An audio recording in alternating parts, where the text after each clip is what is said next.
एक तरफ हॉर्मुज में घेराबंदी और दूसरी तरफ अपने ओवल ऑफिस में बर्गर मंगवाकर खुद रिसीव करते ट्रंप। इससे बेहतर सिंबॉलिक कॉन्ट्रोडिक्शन और क्या हो सकता है कि ट्रंप की सनक और कभी कुछ फैसला लेने का अंदाज हमेशा बरकरार।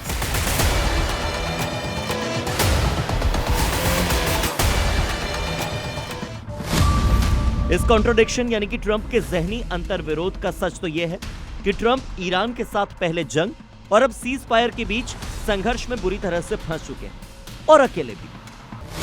ट्रंप के बयानों में यही अंतर्विरोध देखकर नवनियुक्त पोप ने उन्हें घमंडी और दुष्ट तक कह दिया। इसके मायने आप खुद समझ सकते हैं।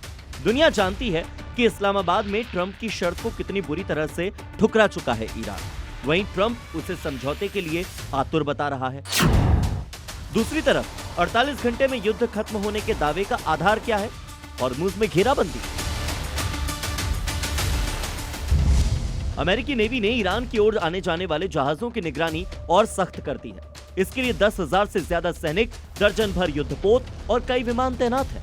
पहले 24 घंटों में कोई जहाज नाकेबंदी पार नहीं कर सका, जबकि 6 व्यापारी जहाजों को उल्टा लौटना पड़ा। नाकेबंदी सभी देशों पर लागू है, लेकिन चीन ने अमेरिका की नाकेबंदी को तोड़ दिया। यानी अमेरिका ने हॉर्मुज पर नाकेबंदी के लिए जो अपने 15 युद्धपोत और 20 फाइटर तैनात किए थे, वो सारे चीन के सामने फेल हो गए, क्योंकि ईरान की परमिशन लेकर चीन का मेथनॉल से भरा हुआ रिच स्टारी जहाज आराम से निकल गया और अमेरिकी सेना तकती रह गई। अमेरिकी नेवी के किसी बेड़े ने चीनी जहाज को रोकने की कोशिश तक नहीं की। हॉर्मुज में अमेरिकी नाकेबंदी को ईरान पहले ही नकार चुका है। राष्ट्रपति शी जिनपिंग ने खुद स्टेटमेंट जारी कर कहा कि किसी विदेशी ताकत में हमें रोकने, धमकाने या डराने की कोई क्षमता नहीं।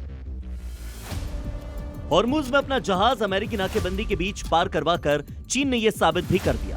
इस नाकेबंदी से सिर्फ चीन ही नहीं, बल्कि पूरा यूरोप और अरब देश भी नाराज है।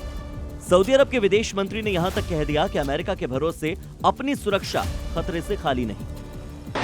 अरब देश देख चुके हैं कि ईरान ने किस तरह से 6 हफ्ते की जंग में अमेरिका के उन सभी एयर डिफेंस सिस्टम की धज्जियां उड़ाकर रख दी, जिनकी बदौलत वो अरब देशों की फुल प्रूफ सिक्योरिटी का दावा करता था।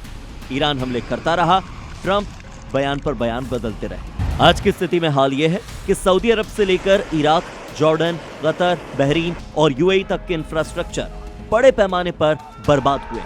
ऐसे में अमेरिका पर भरोसा करे तो करे कौन? अब तो ईरान से बातचीत पर भी नरम पड़ने लगे हैं ट्रंप और उनकी पूरी की पूरी कोर टीम। यानी जो ट्रंप 12 अप्रैल तक ईरान से संवर्धित यूरेनियम हर हाल में हटाने और परमाणु कार्यक्रम को रोकने की बात कर रहे थे, वो अब ईरान को लालच देने पर उतर आए हैं। बस परमाणु बम मत बनाओ, हम तुम्हें मालामाल कर देंगे। सोचिए, ये एक सुपर पावर की तरफ से आया कितना हास्यास्पद बयान है। ब्यूरो रिपोर्ट, जी मीडिया।